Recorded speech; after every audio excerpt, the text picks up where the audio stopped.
Hello बच्चे लोग, तो आज के इस लेक्चर में हम लोग डिस्कस करने वाले हैं displacement in vector form. Then we will discuss equations of kinematics या फिर equations of uniformly accelerated motion. Okay, तो let's discuss about displacement in vector form.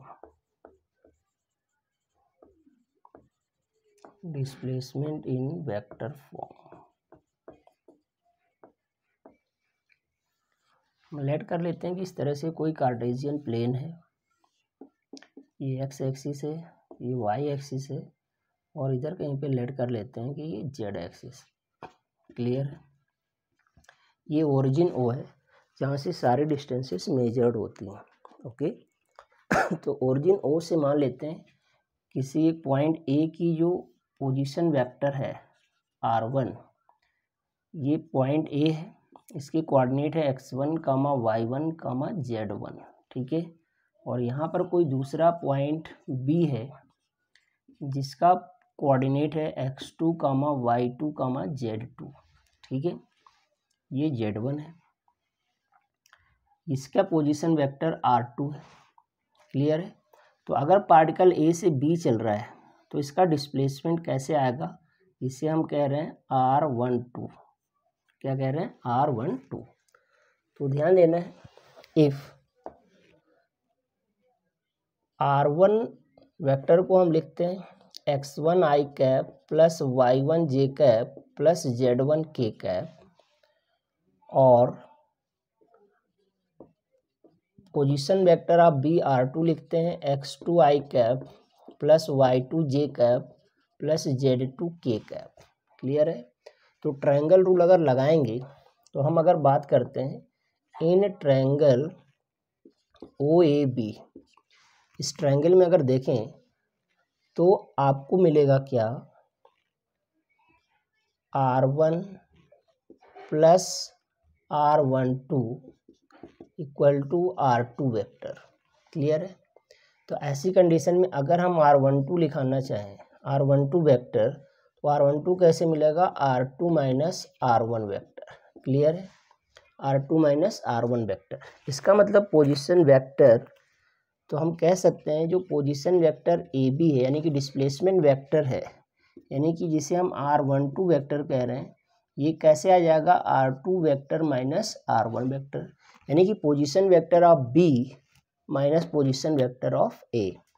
तो क्या मिलने वाला है, r12 वेक्टर, r2 की वैल्यू रख लेते हैं, क्या है, x2 i cap plus y2 j cap plus z2 k cap, और माइनस लगा देते हैं, r1 की वैल्यू रख लेते हैं which is x1 i cap plus y1 j cap plus z1 k cap. Clear है? तो r12 वेक्टर क्या मिल जाएगा बच्चा लोग, यह आ जाएगा x2 minus x1 i cap plus का y2 minus y1 j cap, और प्लस का आ जाएगा z2 minus z1 k cap. Clear है? ये आ गया position vector.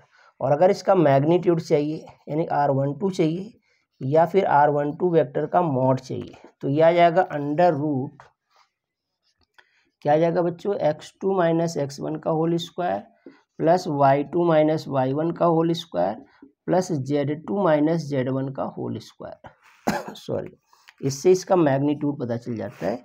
So this is the way how to calculate displacement vector in terms of vector. Clear है? तो यहाँ तक बात समझ में आ जाता है, this is all about displacement in vector form. Clear है? बाकी ज़्यादा डिटेल में हम वेक्टर चैप्टर में से कंप्लीट करेंगे। क्लियर हो गया बच्चों? अब हम बात करते हैं जैसा कि पिछले टर्म पे हमने बताया था इंटीग्रेशन, तो इंटीग्रेशन पर बेस आज हमारा इक्वेशंस डिराइव होने वाला है। तो इंटीग्रेशन में मैंने क्या बताया था, ये सिंबल होता है इंटीग्रेशन का, और कहीं पर लिखा हुआ x की पावर n dx, तो क्या आ जाता है बच्चों, x की power n+1 whole divided by n+1। Clear है? मैंने कहा था कहीं पर लिखा हुआ सिंपली dx, तो इसका इंटीग्रेशन क्या आता है, x। कहीं पर लिखा इंटीग्रेशन ऑफ dy, तो क्या आने वाला, y। क्लियर है? कहीं पर लिखा हुआ integration of k x dx लिखा है, तो मैंने कहा था सबसे पहले कांस्टेंट टर्म k को बाहर करोगे, integration of x D x बचने वाला है। तो इंटीग्रेशन ऑफ के एक्स डी एक्स की वैल्यू क्या आ जाएगी बच्चों के, और एक्स का इस फार्मूले के हिसाब से कर दोगे तो एक्स स्क्वायर बाई 2 यानी कि रिजल्ट आ जाएगा के x square by 2। Sorry, clear है कंसेप्ट। तो बच्चों इसी पर बेस्ड होकर के आज हम अपनी 3 क्वेश्चंस ऑफ काइनेमेटिक्स डिराइव करने वाले हैं, ठीक है। तो इसी पर हम लोग डिस्कस करने वाले हैं, गॉट दिस। तो ध्यान देंगे बच्चों, कैसे करेंगे। ओके, तो लेट्स सी, हम लोग बात करेंगे बच्चों अब अगर कहीं पर लिखा हुआ आ रहा है integration of t d T लिखा हुआ है तो ये क्या हो जाएगा बच्चों, टी स्क्वायर बाई 2 हो जाएगा। कहीं पर लिखा हुआ है इंटीग्रेशन ऑफ डी एस लिखा हुआ है तो ये क्या हो जाएगा, एस हो जाएगा, ठीक है। इसी तरह से कहीं पर लिखा हुआ है इंटीग्रेशन ऑफ डी वी लिखा हुआ है तो क्या हो जाएगा, वी हो जाएगा। इंटीग्रेशन ऑफ डी जेड लिखा हुआ है तो क्या हो जाएगा, जेड हो जाएगा। क्लियर है। अब ये कहलाता है इंडेफिनिट इंटीग्रेशन। क्या कहलाता है, इंडेफिनिट इंटीग्रेशन। हमें जानना डेफिनिट इंटीग्रेशन क्या होता है। तो बच्चों ध्यान देना है, डेफिनिट इंटीग्रेशन को कैसे सॉल्व करते हैं। तो डेफिनिट इंटीग्रेशन सॉल्व करने के लिए एक लिमिट दे दी जाती है, बाउंड्री दे दी जाती है। जैसे कहीं पर लिख दिया गया integration from x1 to x2 x की पावर n dx लिख दिया गया। तो आपको अभी इसे नहीं देखना, अभी आप एक्स की पावर n dx को ध्यान में रखना है। तो एक्स की पावर n dx क्या आ जाता है, एक्स की power n+1 whole divided by n+1 आ जाता है, और लिमिट इधर आ जाती है x1 से x2। अब हाउ टू सॉल्व लिमिट, इस लिमिट को कैसे सॉल्व करते हैं। जहाँ पर हमारा वेरिएबल है, वेरिएबल की जगह एक बार अपर लिमिट लगाएंगे, ओवरऑल माइनस लगा करके लोअर लिमिट लगाएंगे। तो देखो इसकी वैल्यू क्या आ जाएगी, इसकी वैल्यू आ जाएगी एक्स जगह रख दिया मैंने x2 और इसकी पावर हो जाएगा n+1 divided by n+1, overall minus लगा देंगे और एक्स जगह पर लोअर लिमिट आ जाएगा, यानी कि x1 की power n+1 whole divided by n+1 आ जाएगा। इससे आप अपान का n+1 कॉमन कर लें तो 1/n+1 किया कॉमन तो ये आ जाएगा x2 की पावर n+1 माइनस x1 की power n+1। So this is the way how to solve limit in integration. Integration में हम लिमिट कैसे सॉल्व करते हैं ये बात आपको समझ आ जाती है। क्लियर है बच्चे लोग। तो इस तरह से हम लिमिट को क्या कर लेते हैं, सॉल्व कर लेते हैं। गॉट दिस, आई थिंक समझ आ गया होगा। ठीक है, चलिए तो अब आगे बढ़ते हैं। इसके बाद हम लोग अब बात करने वाले हैं इक्वेशंस ऑफ मोशन। क्लियर है बच्चों। तो इक्वेशंस ऑफ मोशन कैसे सॉल्व करेंगे बच्चों, जरा सा ध्यान देंगे।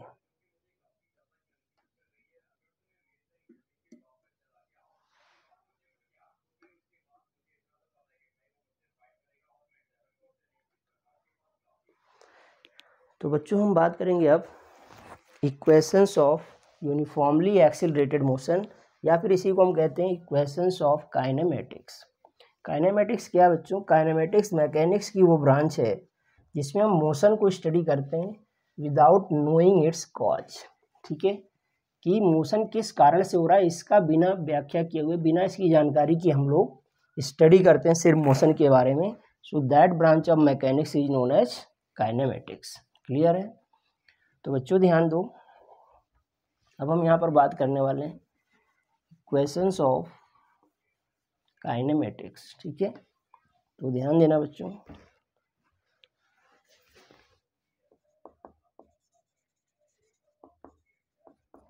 क्वेश्चंस ऑफ काइनेमेटिक्स या फिर यूनिफॉर्म एक्सीलरेटेड मोशन। ठीक है, बच्चों ध्यान देना है, there are 3 questions of accelerated motion. 3 equations होती हैं, उन्हें कैसे डिराइव करते हैं ये भी हम सीखेंगे। तो ध्यान देना, पहली इक्वेशन है v equal to u plus a t, दूसरी इक्वेशन है s equal to u t plus का हाफ ए टी स्क्वायर, और तीसरी इक्वेशन है बच्चों v square equal to u square plus 2as। तो इसे हम प्रूव कैसे करेंगे। तो सबसे पहले हम यहाँ पर मेथड 1 से प्रूव करने वाले हैं। तो मेथड फर्स्ट है कैलकुलस मेथड। कैलकुलस मेथड यानी कि मैथमेटिकल मेथड इसे कहते हैं, ठीक है। तो बच्चों ध्यान देना, पहले इक्वेशन की डेरिवेशन हम कहाँ से करते हैं। आपको एक्सीलरेशन का बेसिक फार्मूला पता होना चाहिए।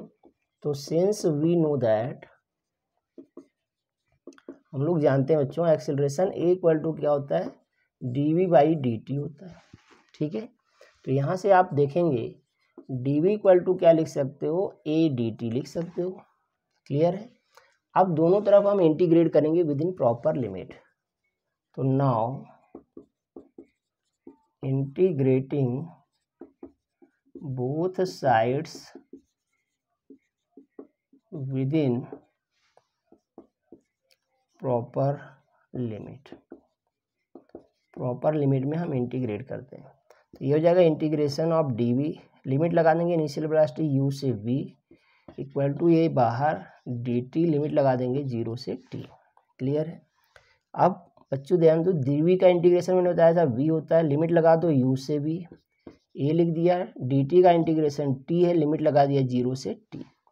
अब हम लिमिट को सॉल्व करेंगे, एक बार वेरिएबल की जगह पर अपर लिमिट रखना है तो वी, माइनस लगा के वेरिएबल की जगह पर लोअर लिमिट तो यू, ए वेरिएबल की जगह पर upper limit minus lower limit, तो क्या मिल गया v minus u equal to a t, यानी कि v इक्वल टू आ गया u plus a t. So this is the first equation of kinematics, clear है बच्चों।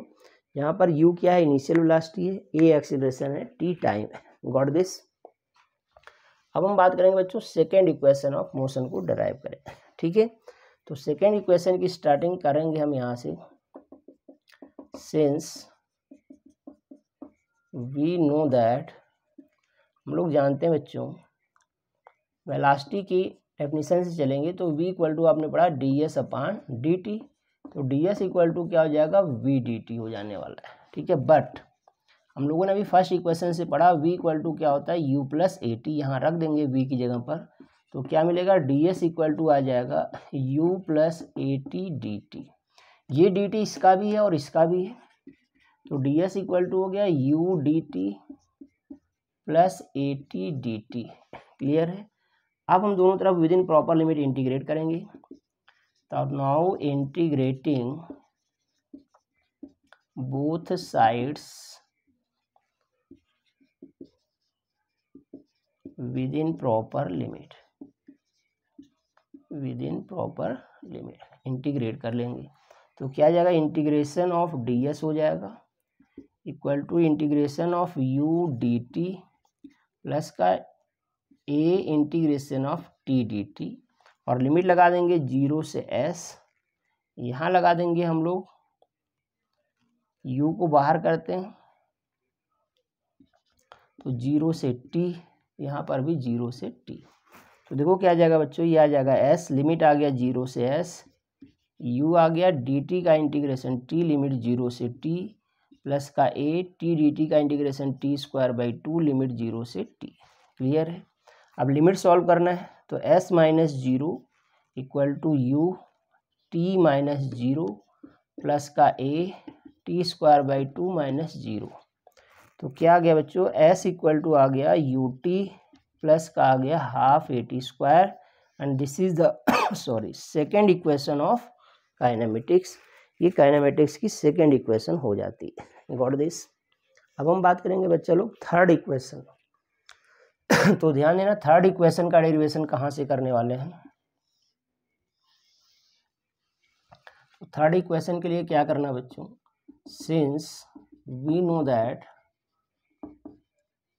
फिर से हम यही इक्वेशन लेके चलेंगे v equal to d s by d t, but इसमें एक एडजस्टमेंट करेंगे, इसमें हम ऊपर नीचे dv से मल्टीप्लाई कर देते हैं, ठीक है, और इस dv और dt को एक साथ ले लेते हैं, तो देखो क्या मिलेगा v इक्वल टू आ जाएगा dv बाई dt, और इनटू में क्या था ds अपान dv, क्लियर है।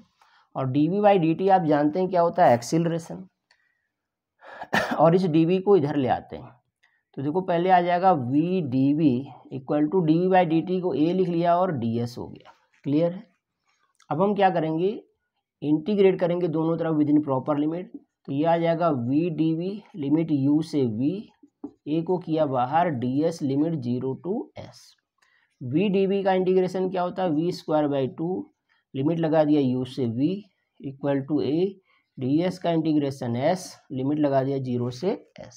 ठीक है, वेरिएबल रखिए एक बार अपर लिमिट, तो v square by 2 minus lower limit u square by 2, a upper limit s minus 0।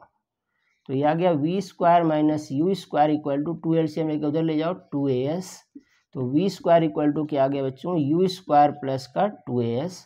So this is all about third equation of kinematics. Clear है बच्चों, तो ये third equation of kinematics derive हो जाता है। Clear है, तीनों ही इक्वेशंस बहुत ही इंपॉर्टेंट है, तो ये बात आपको अच्छे से समझ में आ जाती है। Got this. चलिए आगे बढ़ते हैं।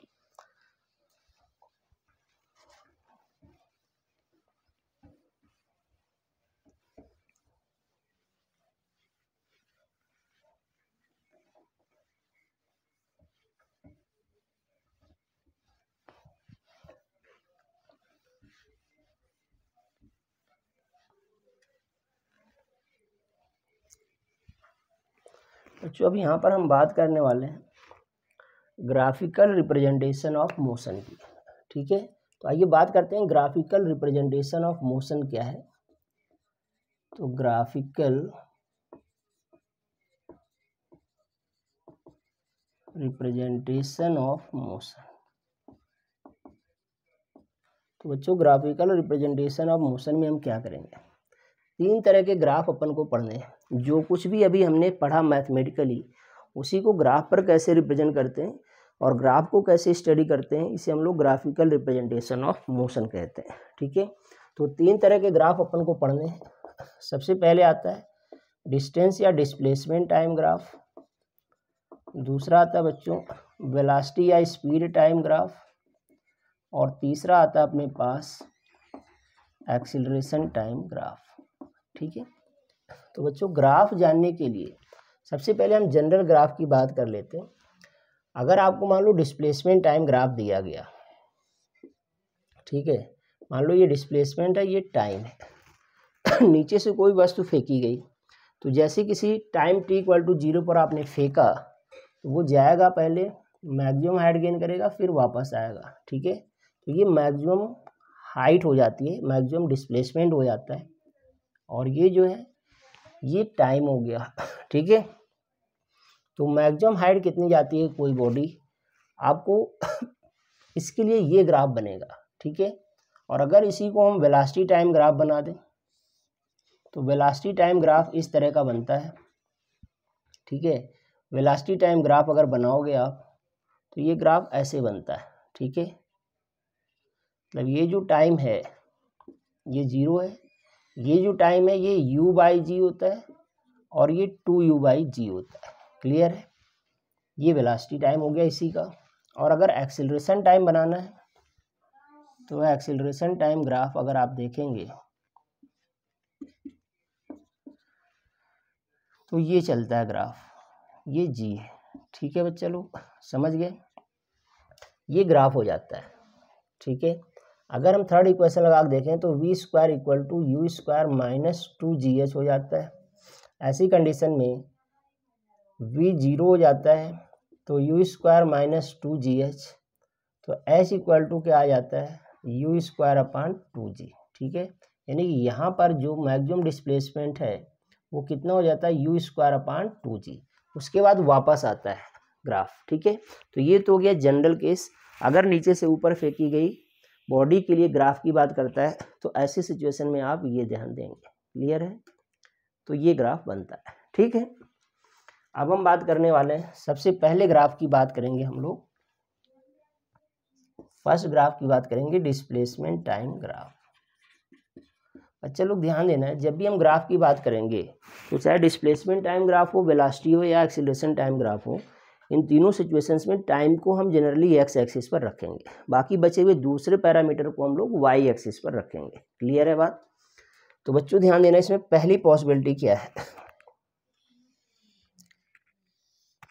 अगर मान लो ये डिस्प्लेसमेंट टाइम ग्राफ है, और बच्चों अगर मान लो टाइम, ये डिस्प्लेसमेंट टाइम ग्राफ अगर टाइम एक्सिस के पैरेलल आता है, इसका मतलब इसका डिस्प्लेसमेंट क्या है, फिक्स है।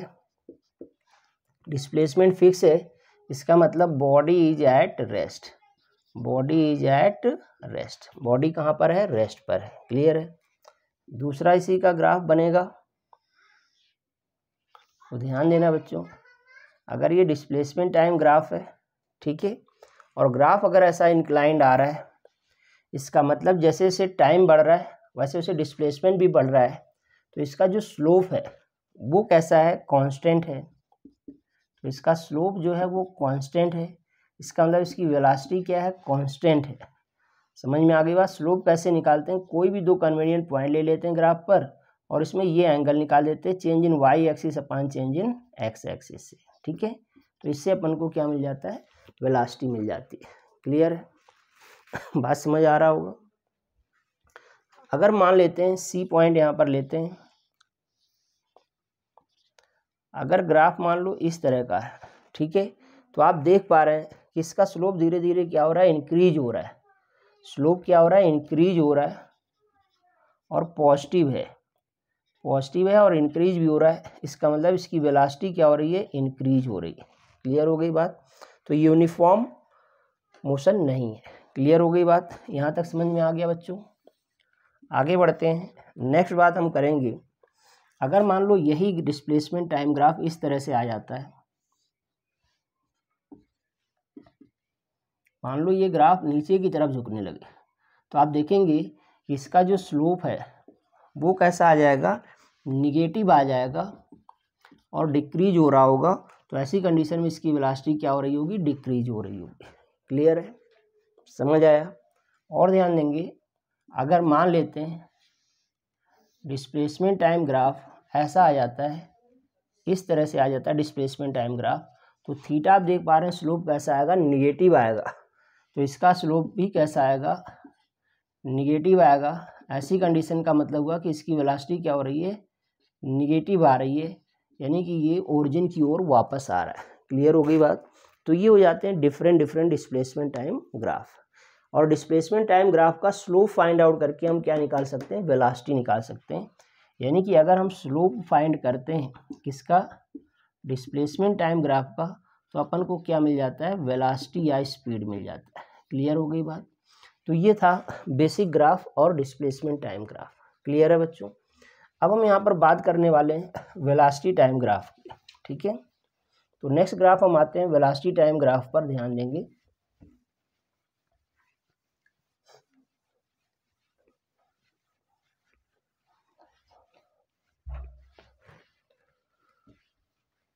जो हम नेक्स्ट बात करने वाले हैं वेलोसिटी टाइम ग्राफ। ओके, तो let's see about velocity time graph.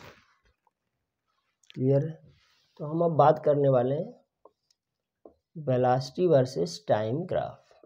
ठीक है, इसमें हम सबसे पहली पॉसिबिलिटी लेकर चलते हैं, ध्यान देंगे। तो हम फर्स्ट पॉसिबिलिटी लेकर चलते हैं। इसमें मान लेते हैं बच्चों, वेलोसिटी को हम रखेंगे वाई एक्सिस पर, टाइम को रखेंगे एक्स एक्सिस पर। तो अगर velocity time graph time axis के पैरेलल आता है, इसका मतलब ये हो गया बच्चों कि इस बॉडी की वेलोसिटी क्या है, कांस्टेंट है। और बॉडी की वेलोसिटी कांस्टेंट, इसका मतलब इसका एक्सीलरेशन क्या है, जीरो है। क्लियर है, क्योंकि वेलोसिटी टाइम ग्राफ का स्लोप क्या दे देता है, एक्सीलरेशन दे देता है। दूसरी पॉसिबिलिटी क्या है बच्चों, ध्यान देंगे। अगर वेलोसिटी टाइम ग्राफ ऐसा है और ये टाइम एक्सिस पर इंक्लाइंड है, इसका मतलब इसका जो स्लोप होगा, स्लोप यानी कि थीटा, वो कैसा होगा बच्चों, वो पॉजिटिव होगा। कैसा होगा, पॉजिटिव होगा। पॉजिटिव होने का मतलब इसका एक्सीलरेशन जो होगा वो कुछ ना कुछ आएगा, वो नॉट इक्वल टू जीरो होगा। ठीक है, और ये यूनिफॉर्मली एक्सीलरेटेड मोशन होगा। क्लियर हो गई बात। स्लोप निकालने का वही पुराना फंडामेंटल तरीका है कि ग्राफ पर कोई भी दो कन्वीनियंट पॉइंट ले लेते हैं और वाई एक्सिस पर चेंज अपान एक्स एक्सिस पर चेंज से हम लोग स्लोप निकाल देते हैं, यानी कि delta V upon delta S. Clear हो गई बात। सेकेंड पॉसिबिलिटी ये, नेक्स्ट, ये वेलोसिटी टाइम ग्राफ है। अगर ग्राफ मान लो इस तरह का है, इसका मतलब यहाँ पर स्लोप जो है, स्लोप वो क्या हो रहा है, चेंज हो रहा है, कांस्टेंट नहीं है। अगर आप यहाँ देखें तो इसे हम कांस्टेंट लिख सकते हैं, स्लोप कांस्टेंट है। ठीक है, तो यहाँ पर अगर हम देखें तो स्लोप कांस्टेंट है, इसका मतलब एक्सेलरेशन कांस्टेंट है। स्लोप इसका क्या हो रहा है, इंक्रीज हो रहा है। स्लोप थीटा जो है वो इंक्रीज हो रहा है, इसका मतलब एक्सेलरेशन भी क्या हो रहा है, इंक्रीज हो रहा है। ठीक है, और अगर यही बात अगर आप ध्यान दें और ये ग्राफ अगर ऐसा आ जाता है, क्लियर है बात, अगर ये ग्राफ आपका ऐसा आता है, ध्यान देंगे थोड़ा सा,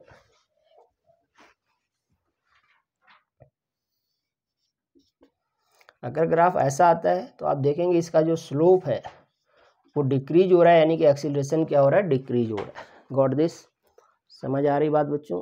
तो ये आपको विशेष ध्यान रखना है।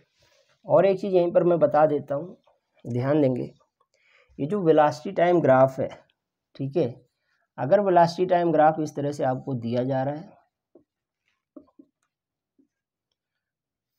मान लो ये दिया गया 0 टाइम है और यहाँ पर टाइम मान लेते हैं t1 है, यहाँ पर टाइम मान लेते हैं t2 है, और इसकी करस्पॉन्डिंग सपोज दैट आपको वेलोसिटी इज गिवन है, मान लो यहाँ पर वेलोसिटी v1 है, यहाँ पर v2 है। तो इसका जो आप देखेंगे, अगर आप स्लोप फाइंड आउट करेंगे तो AB हो गया, ये मान लेते हैं C हो गया, और ये एंगल मान लो थीटा है। तो ये चेंज जो आएगा बच्चों, ये v2 माइनस v1 आ जाएगा, और ये जो चेंज आएगा ये t2 माइनस t1 आ जाएगा। तो अगर हम इसका स्लोप निकालें तो स्लोप कैसे आता है, BC अपान AC से आ जाएगा, यानी कि v2 माइनस v1 अपान t2 माइनस t1 से आ जाएगा बच्चों। ठीक है, और अगर हम एरिया अंडर कर्व निकालते हैं, एरिया अंडर कर्व निकालें, ठीक है, तो ध्यान देना क्या पता चलेगा, अगर हम एरिया अंडर कर्व निकालें, इसे डिनोमिनेट कर दें, इसे ई कर दें, तो ध्यान देंगे एरिया से क्या मिलेगा, एरिया वेलोसिटी इनटू टाइम, यानी कि डिस्प्लेसमेंट दे देता है। तो ऐसी कंडीशन में अगर हम ध्यान दें तो बच्चों जो डिस्प्लेसमेंट होता है इस ग्राफ से मिलता है, डिस्प्लेसमेंट जो होता है वो area of close figure, area of close figure यानी कि ट्रेपीजियम की एरिया से मिलेगा। और ट्रेपीजियम क्या है अपना, AEDBA, क्लियर हो गई बात? तो बच्चे लोग ऐसी कंडीशन में डिस्प्लेसमेंट जो मिलेगा हाफ ब्रैकेट में सम ऑफ पैरेलल साइड यानी कि AE प्लस का BD और इनटू में आ जाएगा AC, इससे हम लोग डिस्प्लेसमेंट निकाल सकते हैं। तो वेलोसिटी टाइम ग्राफ बहुत ही इंपॉर्टेंट है। क्यों इंपॉर्टेंट है? क्योंकि इससे हम दो डेटा फाइंड आउट करते हैं, एक तो स्लोप फाइंड आउट करके हम लोग एक्सीलरेशन निकालते हैं, और दूसरा area under curve find out करके हम डिस्प्लेसमेंट निकाल सकते हैं। So this is y velocity time graph is very important. Okay, next आते हैं बच्चों हम लोग थर्ड ग्राफ पर, जो कि हमारा एक्सीलरेशन वर्सेस टाइम ग्राफ होता है। तो एक्सीलरेशन टाइम ग्राफ में बच्चों क्या होता है, पहली सिचुएशन है कि हम लोग एक्सीलरेशन को रखेंगे y एक्सिस पर और टाइम t को रखेंगे x एक्सिस पर। अगर graph parallel to the time axis आ जाता है, इट मीन्स बच्चों की इसका एक्सीलरेशन क्या है, कांस्टेंट है। इसका एक्सीलरेशन क्या है, कांस्टेंट है। क्लियर है? और अगर मान लो दूसरी पॉसिबिलिटी क्या है, अगर एक्सीलरेशन टाइम ग्राफ मान लो टाइम एक्सिस पर इंक्लाइंड आता है बच्चों, तो यहाँ पर इसका आप कहें कि हम स्लोप निकाल लें, तो आप निकाल तो सकते हैं, लेकिन स्लोप इसका कोई सिग्निफिकेंस नहीं देता है, क्योंकि अगर A है, ये B है और ये C है, तो इधर मिलेगा डेल्टा A, इधर मिलेगा डेल्टा T। क्लियर है? तो ऐसी कंडीशन में आप देखेंगे तो जो स्लोप देगा वो आएगा बच्चों डेल्टा A अपान T, और ये अपने सिलेबस में नहीं है, क्योंकि ये जो आता है वो जर्क आता है। जर्क, जर्क मीन्स बच्चों होता है झटका। ठीक है, तो जर्क अपने सिलेबस में नहीं है। लेकिन अगर हाँ एरिया अंडर कर्व निकालते हैं आप मान लो ये टाइम T है और ये पूरा 0 से लेकर T तक का एरिया अंडर कर्व निकालते हैं आप, तो फिर आपको क्या मिलेगा, एक्सीलरेशन इनटू टाइम क्या देगा, चेंज इन वेलोसिटी। तो वेलोसिटी कैसे आता है बच्चों, एरिया ऑफ क्लोज फिगर से आता है, यानी कि ट्रेपीजियम आप कह सकते हैं, अगर O है तो OB और इसे D अगर कह दें तो OBD। ठीक है, तो V आ जाएगा हाफ बेस इंटू हाइट, यानी कि OD इंटू BD से हम लोग निकालेंगे, और ये आ जाएगा वेलोसिटी। ठीक है, तो एक्सीलरेशन टाइम ग्राफ से हम लोग स्लोप नहीं फाइंड आउट करेंगे, बल्कि एक्सीलरेशन टाइम ग्राफ से हम area under curve find out करेंगे, और वो हमें क्या दे देगा, वेलोसिटी दे देगा। क्लियर है बच्चों? तो जो ओवरऑल कंक्लूजन आया उससे आपको ये पता चला कि वेलोसिटी टाइम ग्राफ जो है, इससे हम दो चीज़ें निकालेंगे, एक स्लोप, तो स्लोप हमें क्या दे देगा, एक्सीलरेशन, और अगर हम क्या निकालेंगे, एरिया अंडर कर्व, तो एरिया अपन को क्या दे देगा बच्चों, ये दे देगा अपने को डिस्प्लेसमेंट। तो इसीलिए velocity time graph has more importance than that of other graphs. तो अदर ग्राफ्स की कंपैरिजन में वेलोसिटी टाइम ग्राफ ज़्यादा इंपॉर्टेंट है। क्लियर है बच्चों। और अब हम वेलोसिटी टाइम ग्राफ की मदद से इन 3 इक्वेशंस ऑफ काइनेमेटिक्स को ग्राफ मेथड से डिराइव करने वाले बच्चे लोग तो ध्यान देंगे। ग्राफ मेथड आपने क्लास 9 में भी पढ़ रखा है, लेकिन 11th में आपने एक नया मेथड सीखा जिसे हमने कहा कैलकुलस मेथड, यानी कि इंटीग्रेशन मेथड। तो इंटीग्रेशन मेथड ज़्यादा इंपॉर्टेंट है और जो मैंने समझाया अभी इससे प्रीवियस उसको आप लोग अच्छे से प्रैक्टिस करेंगे तो आपके 11th स्टैंडर्ड में ग्राफ बेस भी इम्पोर्टेंट है और कैलकुलस मेथड भी इम्पोर्टेंट है। तो दोनों में से कोई भी आ सकता है। तो बच्चों हम फिर से बात करने वाले हैं equations of motion by graph. तो ग्राफ की मदद से हम इक्वेशंस ऑफ मोशन कैसे ड्राइव करते हैं बच्चों, तो ध्यान दें। तो सबसे पहले हम बात करेंगे फर्स्ट इक्वेशन की डेरिवेशन की, v = u + at। क्लियर है बच्चों। तो इसे हम कैसे करने वाले हैं, इसके लिए सबसे पहले हम ग्राफ बनाते हैं। तो बच्चों वेलोसिटी टाइम ग्राफ लेकर चलते हैं, ध्यान देंगे। ये हमने ले लिया वेलोसिटी टाइम ग्राफ, ये ओरिजिन। ठीक है बच्चे लोग, हम सबसे पहले मानते हैं कि क्या करना है, ध्यान देंगे हम लोग कैसे करने वाले हैं, इसको अच्छे से समझेंगे। तो बच्चों ऐसे में हम क्या करेंगे, वेलोसिटी को y एक्सिस पर, टाइम को x एक्सिस पर रखते हैं। मान लेते हैं पहले से ही बॉडी किसी ना किसी वेलोसिटी u से चल रही थी, तो इनिशियल टाइम t = 0 पर उसकी इनिशियल वेलोसिटी क्या है, u है। और मान लेते हैं आफ्टर टाइम t टाइम पर हम मान लेते हैं इसकी वेलोसिटी बढ़ करके क्या हो जाती है, v हो जाती है बच्चों। ठीक है, तो ध्यान देना होगा। ये आता है इसका ग्राफ। ठीक है, मान लेते हैं ये a है पॉइंट और ये क्या है बच्चा लोग, b है। और इसे अगर हॉरिजॉन्टल लाइन बना दें तो ये क्या है, c है। तो आप देख पा रहे हैं एक यहाँ पर ट्रायंगल बन जा रहा है। इसका मतलब ये हुआ कि t = 0 पर बॉडी की इनिशियल वेलोसिटी u है और t = t टाइम पर बॉडी की फाइनल वेलोसिटी क्या है, v है।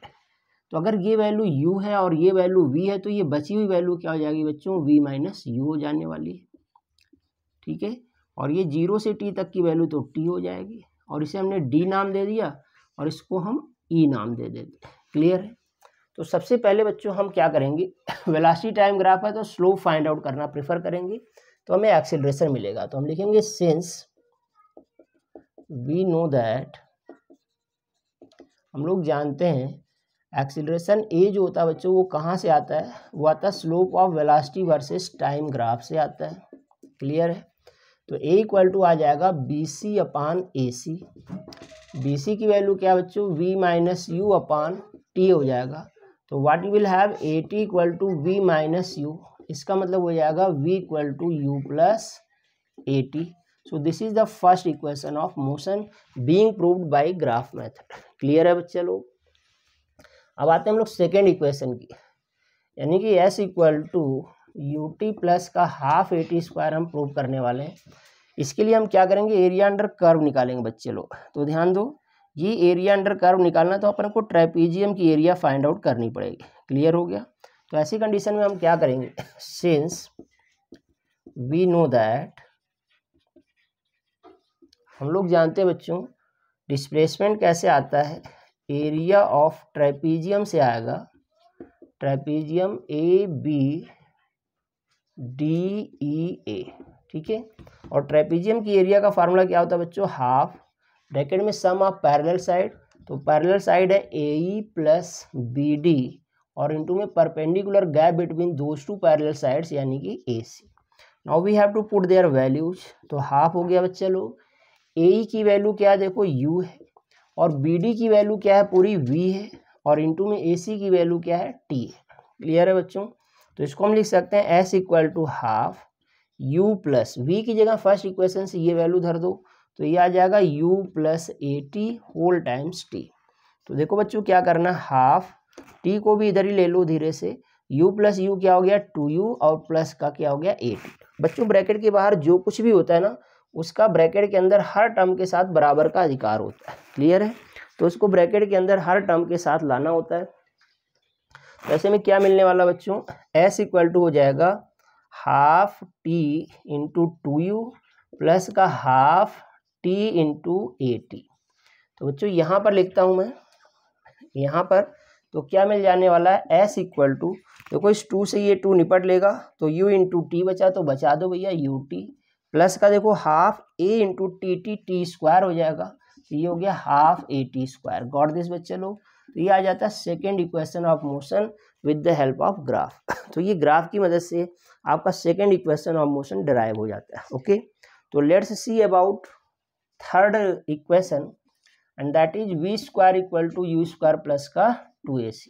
इसे भी हम यहीं से स्टार्ट करते हैं, इसी डेफिनेशन से चलते हैं। तो यहाँ पर भी बच्चा लोग हम लिखते हैं कि सिंस वी नो दैट, हम लोग जानते हैं डिस्प्लेसमेंट कैसे आता है, एरिया ऑफ क्लोज फिगर यानी कि trapezium A B D E A से आएगा।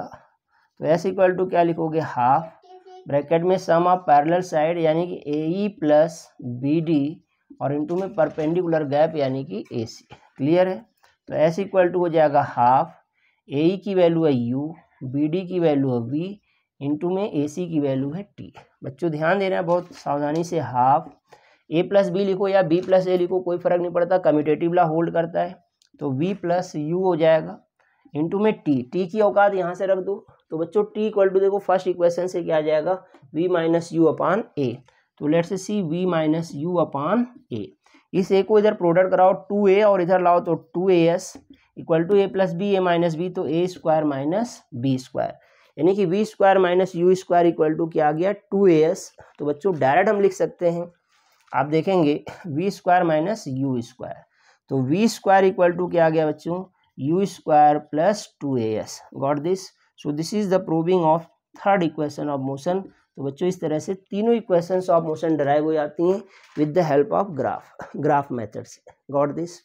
चलिए अब हम एक फोर्थ इक्वेशन की बात करने वाले हैं। तो फोर्थ इक्वेशन ऑफ मोशन या fourth equation of kinematics. Clear है बच्चों। तो ध्यान देना है, फोर्थ इक्वेशन इसे हम कह रहे हैं, वैसे बुक में लिखा हुआ नहीं मिलेगा। तो फोर्थ इक्वेशन क्या है, डिस्टेंस इन टीएथ सेकेंड, यानी कि टीएथ सेकेंड में चली गई दूरी का एक्सप्रेशन कैसे निकालते हैं, इसे ही हम फोर्थ इक्वेशन ऑफ मोशन कह रहे हैं। क्लियर है बच्चों। तो इसके लिए थोड़ा सा कंसेप्ट जानना बच्चे लोग। जैसे अगर मैं कहता हूँ कोई बॉडी यहाँ से चलना स्टार्ट करती है, मान लीजिए वो यहाँ पर चल रही है। क्लियर है बच्चों, यहाँ से चल रही है, मान लो यहाँ से यहाँ तक पहुँचने में उसे 5 सेकंड का समय लग रहा है। कितने का लग रहा है, 5 सेकंड का।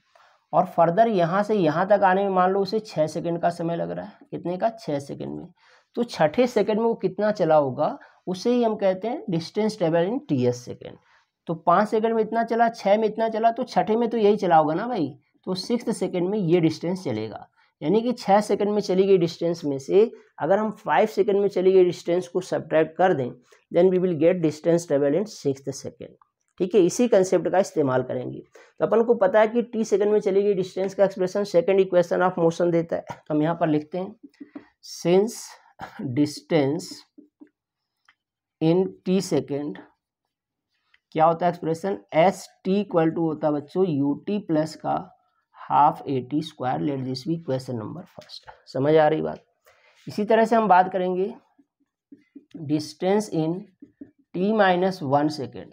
अगर टी माइनस 1 सेकेंड में चलेगी दूरी निकालना, तो जहाँ जहाँ टी दिख रहा है वहाँ टी माइनस 1 रख देंगे। तो आ जाएगा s t minus 1 equal to u t minus 1 plus का हाफ ए टी माइनस 1 का होल स्क्वायर। इसको थोड़ा सा सिंप्लीफाई करते हैं, तो s t minus 1 equal to हो जाएगा बच्चों u t minus u plus का हाफ ए माइनस बी का होल स्क्वायर, तो a square minus 2ab plus b square, ये आ जाएगा। अंदर प्रोडक्ट करा लो तो एस टी माइनस 1 आने वाला है यू टी माइनस का यू प्लस का आ जाएगा बच्चा लोग हाफ ए टी स्क्वायर, और माइनस देखो 2 से 2 कटेगा तो ए टी, और प्लस का आ जाएगा हाफ ए। Got this. यहाँ तक शायद बात समझ में आ रही है आपको। क्लियर है बच्चों। तो ये आ जाएगा हाफ ए। कोई प्रॉब्लम यहाँ तक? तो बच्चों ये बात आपको समझ में आ रही है। क्लियर है। इसे हम करते हैं इक्वेशन नंबर 2। अब हम क्या करेंगे, अगर इक्वेशन फर्स्ट से इक्वेशन 2 को सब्ट्रैक्ट कर दें तो अपन को एस टी एथ मिलने वाला है। एस टी एथ कैसे आएगा, एस टी माइनस 1 कर दो बच्चे लोग। तो देखो एस टीएथ क्या मिल जाएगा आपको, एस टीएथ एस टी की वैल्यू इक्वेशन फर्स्ट से है, तो यू टी प्लस का है half a t square minus ये पूरी वैल्यू, तो ब्रैकेट लगा लिखते हैं ताकि गलती ना हो, तो u t minus u plus का half a t square minus का ए टी और प्लस का हाफ ए लिख दिया। ठीक है बच्चों, आई थिंक सब कुछ विजिबल हो रहा होगा आपको, क्लियर है? ओके, अब बच्चों क्या करना है, इसी को सिंप्लीफाई करना है। तो देखो एस टी एथ क्या मिलने वाला, यू टी प्लस का half a t square minus का यू टी और माइनस माइनस प्लस का यू हो गया, फिर ये माइनस का हाफ ए टी स्क्वायर हो गया, ये प्लस का ए टी हो गया और माइनस का हाफ ए हो गया। क्लियर है बच्चों? U t plus u t minus cut गया, half a t square plus half a t square minus cut गया, जो बचता है उसे हम बचा लेते हैं। तो एस टी एथ इक्वल टू क्या बच रहा है, यू और बच रहा बच्चा लोग प्लस का ए टी और माइनस का हाफ ए बच रहा है। ठीक है, तो देखो बच्चों ए यहाँ पर है, ए यहाँ पर है, लेकिन हाफ यहाँ नहीं है, तो हम 2 से ऊपर नीचे मल्टीप्लाई डिवाइड करा देते हैं। तो देखो अब हाफ ए यहाँ पर भी आ गया और हाफ ए यहाँ पर भी है, तो कॉमन कर सकते हो। तो एस टी एथ क्या आ जाएगा, यू प्लस का हाफ ए किया कॉमन, तो ये आ जाएगा 2t माइनस का 1। So this is the fourth equation of motion, या फिर distance travelled in tth second. Tth second में कोई बॉडी कितनी डिस्टेंस ट्रेवल करती है, जिसे हम कहते हैं distance travelled in specific second. ठीक है, क्लियर हो गई बात? So this is all about equations of motion by graph. Clear है? तो ये बच्चों आपका ये जो टॉपिक है मोशन इन 1 डायमेंशन, ये लगभग आपका कंप्लीट होता है। ठीक है, तो इसके आगे एक छोटी सी बात मैं और बताना चाहूँगा, रिलेटिव वेलोसिटी क्या है, फिर कंक्लूड करता हूँ।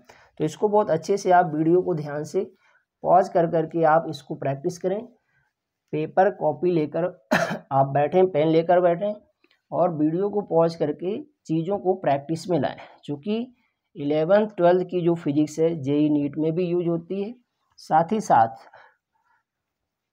10th की कंपैरिजन में बहुत ही ज़्यादा स्टैंडर्ड बढ़ जाता है। तो आप ये ना सोचें कि आपने 10th में अच्छा स्कोर कर लिया तो आप 11th में भी बहुत अच्छा करने वाले हैं। ठीक है, वही अच्छा करेगा जो मेहनत करेगा। क्लियर है बच्चों? तो यहाँ पर बच्चों हम बात करने वाले हैं अब रिलेटिव मोशन। ठीक है, या फिर इसमें हम बात करेंगे रिलेटिव वेलोसिटी की। तो बच्चों ध्यान देना, रिलेटिव वेलोसिटी क्या होती है, ध्यान देना है। रिलेटिव का मतलब ही समझ में आ रहा है, किसी के रिस्पेक्ट में। ठीक है, तो बच्चों ध्यान दो, जैसे अगर 2 बॉडीज हैं, मान लेता हूँ एक कोई बॉडी ए है जो बच्चा लोग इधर की तरफ चल रही है वी ए वेलोसिटी से, और दूसरी बॉडी बी है जो इधर चल रही है वी बी वेलोसिटी से, सेम डायरेक्शन में चल रहे हैं। क्लियर है? तो ऐसे में अगर हमें निकालनी है relative velocity of a with respect to b, तो पहली बात तो लिखना समझ लो, इसे लिखेंगे वी ए बी। क्या लिखा जाएगा? V a b. तो वी ए बी कैसे आता है, v a minus v b आता है, लेकिन ये फार्मूला तभी वैलिड है जब दोनों सेम डायरेक्शन में मूव कर रहे हो, यानी कि दोनों की वेलोसिटी सेम डायरेक्शन में हो, यानी कि ये तब होता बच्चा लोग जब वी ए पैरेलल टू क्या हो, वी बी हो। क्लियर हो गई बात? समझ में आ गई? क्लियर है? और यहाँ पर बी के रिस्पेक्ट में था, जब बच्चों यहाँ किसी के रिस्पेक्ट में ना हो तो हमेशा हम ग्राउंड के रिस्पेक्ट में लेते हैं, तो v a g minus v b g. Clear है? यानी कि velocity of a with respect to ground minus velocity of B with respect to ground. Clear हो गया? तो इसे हम कहते हैं velocity of a with respect to b. इसी तरह से बच्चों अगर हमें निकालना है, अब सपोज दैट अगर अपन को निकालना है relative velocity of B with respect to A निकालना है, तो क्या लिखेंगे बच्चों? वी बी ए लिखेंगे, और ये हो जाएगा v b minus v a, और किसी के रिस्पेक्ट में नहीं है तो क्या हो जाएगा बच्चा लोग? ये हो जाएगा with respect to ground, with respect to ground. Clear हो गई बात? समझ गए ना सब लोग? क्लियर है? तो इस तरह से हम रिलेटिव वेलोसिटी कैलकुलेट करते हैं। अब हम यहीं पर बात करते हैं, ये तो हो गई पहली सिचुएशन। दूसरी सिचुएशन लेते हैं, अगर v a anti parallel to v b हो जाए, यानी कि दोनों अगर अपोजिट डायरेक्शन में चल रहे हैं। कहने का सेंस ये हुआ बच्चा लोग, अगर मान लो ये चला गया वी ए इधर चला जा रहा है और मान लो बी इधर जा रहा है बच्चों वी बी वेलोसिटी से। ठीक है, तो ऐसी कंडीशन में अगर हम निकालें, relative velocity of a with respect to b, तो क्या आएगा बच्चों, v a minus v b तो आएगा, लेकिन अगर हम इसको पॉजिटिव लेंगे तो ये निगेटिव लेना पड़ेगा, और इसको पॉजिटिव लोगे तो इसे निगेटिव लेना पड़ेगा। तो ऐसी कंडीशन में हो जाएगा v a minus minus v b, तो रिजल्ट क्या आ जाएगा, v a plus v b. Clear हो गई बात बच्चों, समझ गए ना। तो इस तरह से आप देखते हैं जब दो बॉडी अपोजिट डायरेक्शन में ट्रेवल कर रही होती हैं, अपोजिट चल रही होती हैं, तो उनकी वेलोसिटी एक दूसरे के रिस्पेक्ट में बढ़ जाती है, और जब सेम डायरेक्शन में चल रही होती है तो उनकी वेलोसिटी एक दूसरे के रिस्पेक्ट में घट जाती है। इसीलिए आपको एडवाइस किया जाता है कि जब आप ओवरटेक कर रहे हो अपोजिट डायरेक्शन में, then you have to slow down your velocity, आपको अपनी वेलोसिटी कम करनी चाहिए, क्योंकि मान लो एक 40 की स्पीड से जा रहा है, दूसरा 30 की स्पीड से जा रहा है, तो दोनों एक दूसरे को 70 की स्पीड से क्रॉस करते हैं। इसलिए आपने फील किया होगा रोड पर, जब आप अपोजिट डायरेक्शन में क्रॉस करते हैं, किसी को ओवरटेक करते हैं, तो शू से आप एकदम से फट से क्रॉस कर जाते हैं। लेकिन सेम डायरेक्शन में अगर आप ओवरटेक करना चाहते हैं तो इट टेक्स टाइम, ये समय लेता है। ओके बच्चों, तो ये बात आपको ध्यान देनी। So this is all about relative velocity. बाकी रिलेटिव वेलोसिटी में डीपली चर्चा करेंगे when we will be discussing the chapter vector, जब हम लोग वेक्टर डील कर रहे होंगे। क्लियर है बच्चों, तो आज के लेक्चर में इतना ही, मिलेंगे अगले लेक्चर के साथ। तब तक आप इस चैप्टर को मोशन इन 1D को बहुत अच्छे से तैयार करें। फिर नेक्स्ट लेक्चर में हम डिस्कस करेंगे वेक्टर, फिर हम बात करेंगे मोशन इन 2D की। ठीक है बच्चों, ओके, थैंक यू।